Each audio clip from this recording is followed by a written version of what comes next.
Ballot से चुनाव होगी, ये इलेक्शन कमीशन को करना पड़ेगा। ये जनता की आवाज़ है। और देखिएगा 24 और 21 जनवरी को 2 लाख से ज़्यादा पूरे भारत से लोग आकर के इलेक्शन कमीशन को हम लोग घेरने जा रहे हैं। 21 जनवरी को याद रखें। इलेक्शन कमीशन पर भरोसा नहीं है, वो पपट है सरकार का, वो सरकार का बिका हुआ है। इलेक्शन कमीशन कहता है कि मुझे जो है प्रधानमंत्री रिमोट करता है, हमें सैलरी देता है, जबकि इलेक्शन कमीशन को जो पैसा मिलता है वो जनता का पैसा मिलता है, जनता का टैक्स से सैलरी मिलता है। अगर वो करता तो धर्म का उल्लंघन कर रहा है। निमंत्रण भेजे जा रहे हैं पूरे देश और दुनिया में, भेज रहा है, वो जो भी करे तो कर रहा है, हम क्या बोलेंगे। ठीक है, हमने पहले मोदी जी को ये समझना चाहिए धर्म क्या है। धर्म जो है पूजा पाठ को धर्म नहीं कहते। मोदी जी अपना विकास के साथ साथ जनता का विकास, और आप खुश रहते हो और दूसरे को खुश करना, ये धर्म होता है। उनको धर्म का मर्म जानना चाहिए। और अगर धर्म की बात कर रहे हैं, अगर वो कह रहे हैं कि मोदी है तो मुमकिन है, तो अयोध्या में वो जजमान क्यों बन रहे? बस भेजे वो जो है, अरे सबको भेज दो, सबको मूर्ख बना दो। लेकिन जो इंटेलेक्चुअल लोग हैं, पढ़े लिखे लोग हैं, वो मूर्ख नहीं होंगे। आज उन्होंने बैंक, अयोध्या में बैंक खोल दिया, वहाँ पे पैसा चढ़ाओ, वहाँ पे प्रसाद चढ़ाओ, वहाँ पे मंदिर आने से रोजगार बढ़ेगा। आपको रोजगार मिल जाएगा। 2 करोड़ रोजगार मिल गया ना, तभी तो कहा पकोड़ा बेचो, तभी तो आप मोबाइल लेकर के आप जो है घर जगह घूम रहे हैं। आज हमारा दीपावली बनेगी 25 तारीख को देश में। कितना दिवाली मनाओगे? 1, 2, 3, 4, 5 क्या मनाओगे? आप जो है फिर जो है जो दशहरा होता है, रावण को जलाने वाला, हम उसको जो है मोदी जी को रावण समझे। 5 लाख मंदिर सजाए जा रहे हैं देश में, 5 लाख मंदिर। अरे भैया 5 लाख सजा लो, 10 लाख सजा लो, आस्था का नाम पे आम लोगों को मूर्ख बना दो। अब्राहम लिंकन ने कहा कि सबसे बड़ा दार्शनिक था ना विश्व का, उन्होंने कहा कि सबसे बड़ा व्यवसाय और धंधा धर्म है। धर्म के नाम पे लोगों को बेवकूफ बना करके देश का बेड़ा गर्क कर दिया। हमारा जो है 111वां स्थान पे गरीबी पे ला दिया। हमारा 205 लाख करोड़ हमारे मैं पूछना चाहता हूँ सरदार जी को, इन्होंने कभी बैंक से लोन लिया? ये कहेंगे नहीं लिया। क्यों? क्योंकि हम लोन नहीं चुका सकते। लेकिन इन पे 1,40,000 का लोन है, इनको चुकाना पड़ेगा। उसके लिए महंगाई बढ़ेगी, उसके लिए जो टैक्स देना पड़ेगा, उसको गरीब और भिखमंगे को टैक्स देना पड़ेगा। आपको समझ में आता है कि हम आज जो है लोन हो गए, हम ऋणी हो गए।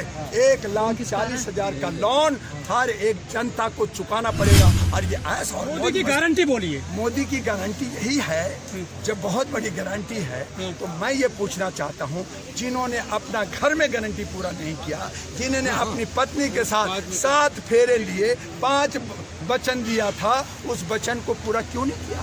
आज जो है वो जजमान बन रहे हैं, पुरोहित क्यों नहीं बन रहे? देश में 6 संघाचार्य ने कहा कि मोदी जो है पूजा में नहीं बैठेगा। क्यों? क्योंकि पत्नी नहीं है।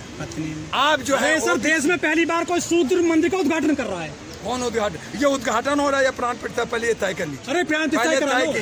अरे भैया तो 21 जनवरी 2024 तक क्या हमारे राम जी जिंदा नहीं है? क्या हम में तुम में खड़क हम में राम नहीं है? क्या लाखों जो मंदिर हिंदुस्तान में है वहाँ पूजा रोज नहीं हो रही? नया मंदिर है, नया मंदिर में प्राण प्रतिष्ठा होते हैं। जो भी नया मंदिर बनता है प्राण प्रतिष्ठा प्राण फूकेंगे। जब वो प्राण, अगर एक पंडा जो है एक मूर्ति में प्राण फूकेगा, तो फिर मैं उस मूर्ति को क्यों, मैं पंडा को ही भगवान क्यों ना मानूं? क्योंकि मेरे माँ बाप जो पैदा किया है, हम घर से निकलते हैं, हम उनका आशीर्वाद लेते हैं, हम उनको भगवान मानते हैं। तो जो हमें पैदा किया, हम उनको भगवान मानते हैं। जब मंदिर जो एक मूर्ति को उसमें प्राण डालेगा, तो मैं पंडा को भगवान मानूंगा। तब फिर मैं मोदी जी का आरती उतारूंगा, मोदी जी को भगवान मान लेता हूँ। अरे मोदी है तो एक पोस्टर में मोदी बड़े नाम छोटे से कर दिए गए हैं। आप क्या बात करते हैं? आप तार्किक बात कीजिए। आप जो है राम को लाए हम उनको लाएंगे नारे लग रहे हैं। बौद्धिक ज्ञान नहीं है लोगों में। लोगों को लोगों जो ज्ञान से दूर रखा गया है, धर्म की चाशनी में डुबो करके देश को बर्बाद कर दिया है। तब मैंने गरीबी में हम और हम लोग जो है गोबर खा रहे हैं, वो 56 भोग खा रहे हैं। और यही हमारे देश का स्थिति है कि हम 205 लाख करोड़ के नींद में आ गए हैं और 32 लाख करोड़ जो है अपने साथियों को माफ करते हैं। क्या हमारा आज हम एक जगह चलते हैं तो हमारे एक धारा 144 लागू कर दिया जाता है। हमारे सीनियर वकील को झूठ बोल करके पुलिस जो है कहती है मैं सुप्रीम कोर्ट ले जा रहा हूँ। तो लगता है देश में लोग कह रहे हैं कि लोगों का दिमाग रिप्रोग्राम किया है, ईवीएम रिप्रोग्राम नहीं किया है। मेरे भाई जब ईवीएम में प्रोग्राम कर दें, हमारे मोबाइल में प्रोग्रामिंग कर दें, हमारे नोट में वो जो है मैनो चिप लगा दें, तो हमारे जनता में इन्होंने ऐसा प्रोग्रामिंग कर दिया है कि हम धर्म करें और सिया राम ना कह के श्री राम कहें, सिया को भूल जाए। क्योंकि वो सिया जो है बिहार की थी ना, तो बिहारी और उत्तर प्रदेश में लड़ाई करवा दे, तो इस तरह की साजिश करके राजनीति चल रहा है, ये नहीं चलेगा। तो लगता है सिया को प्यार करते हैं या श्री राम को करते हैं, ये तय कीजिए ना। अगर सिया को प्यार करते और सिया राम की आवाज लगाते तो जसोदा जी को भी साथ रखते। 2024 में लोकसभा का जो चुनाव होने वाला है, क्या लगता है ईवीएम को हटाकर और बैलेट पेपर से 2024 का चुनाव इलेक्शन कमीशन को चाहे कुछ भी हो जाए, उनको ईवीएम हटाना पड़ेगा, बैलेट से चुनाव कराना पड़ेगा।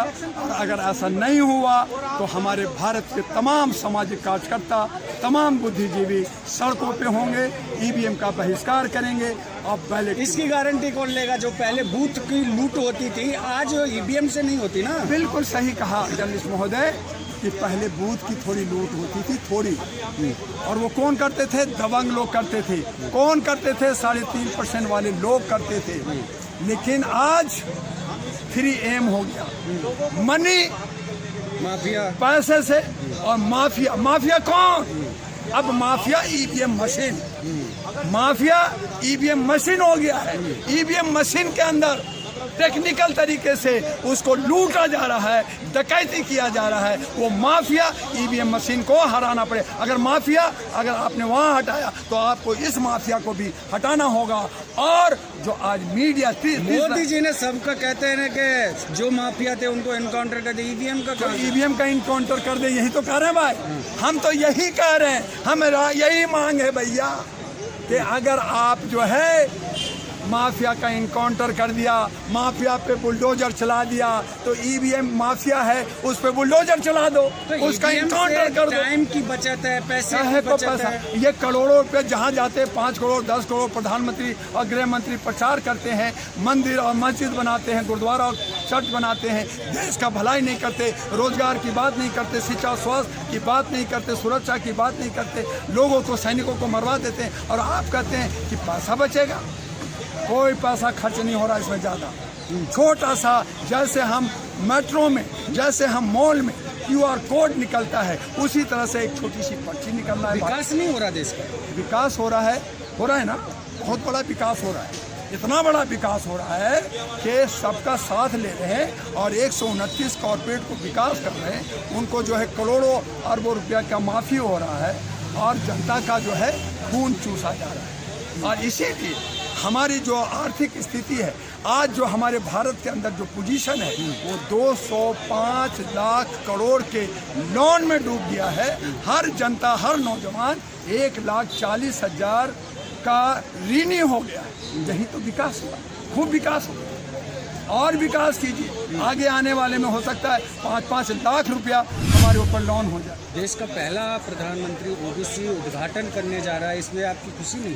उद्घाटन करने जा रहे हैं, प्राण प्रतिष्ठा करने जा रहे हैं। उद्घाटन करने जा रहे हैं या प्राण प्रतिष्ठा के मतलब जान डालने जा रहे हैं। और उसमें जो है हमारे आदरणीय माननीय सम्माननीय मोदी प्रधानमंत्री जी जजमान बनने जा रहे हैं। मुख्य पुरोहित। गलत क्या है? पुरोहित बने ना, पुरोहित बने ना। जजमान के मतलब तो हम भी 1 महीना बाद या 10 दिन बाद या आप कभी भी 6 महीना आप भी जाके जजमान बनेंगे। सोने का सिक्का, चांदी का सिक्का, प्रसाद, कपड़ा चढ़ाएंगे और पंडा के पेट भरेंगे। तो जजमान जी ये जजमान बन के जा रहे हैं, क्या क्या चढ़ाएंगे, जनता का पैसा क्या क्या चढ़ाएंगे, क्या क्या रिटर्न गिफ्ट देंगे। जैसे वो जो है एक जो है वो मांझी के घर में जाके चाय पीते हैं, रिटर्न गिफ्ट देते हैं, तो वहाँ जा करके वहाँ रिटर्न गिफ्ट पंडा को क्या देंगे, यही तो 22 तारीख को देखना।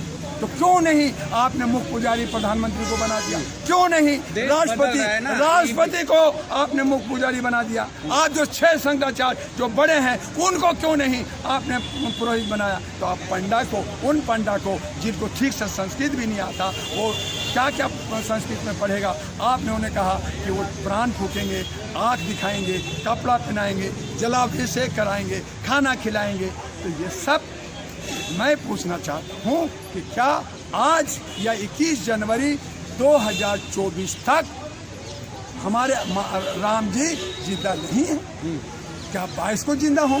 चलो देखते हैं और फिर देखेंगे कि क्या उनको बौद्धिक ज्ञान हुआ, क्या राम जी के आचरणों को इन्होंने माना, क्या एक ही तालाब के अंदर गाय भैंस सुअर और जो है बकरी पानी पीता था राम जी के त्रेता युग में, क्या आप तुम पियोगे? मैं देखता हूँ कि उनके आदर्शों पे चलते हैं या रावण के आदर्शों पे चलते हैं। फिर यही मोदी जी रावण का भूमिका में आएंगे। और तब राम जी ने कहा था एक कलयुग आएगा, अपने सिया से पत्नी से कहा था कि हंस चुनेगा दाना तुमका, कौवा मोती खाएगा।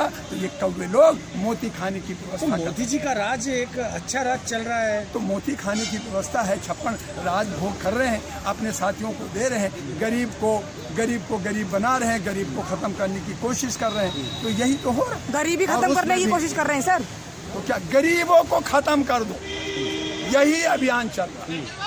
तो लास्ट सवाल है, क्या ईवीएम से चुनाव नहीं होगा 2024 का? देखिए, हम लोग सामाजिक कार्यकर्ता हैं, मानवाधिकार का मैं कार्यकर्ता हूँ।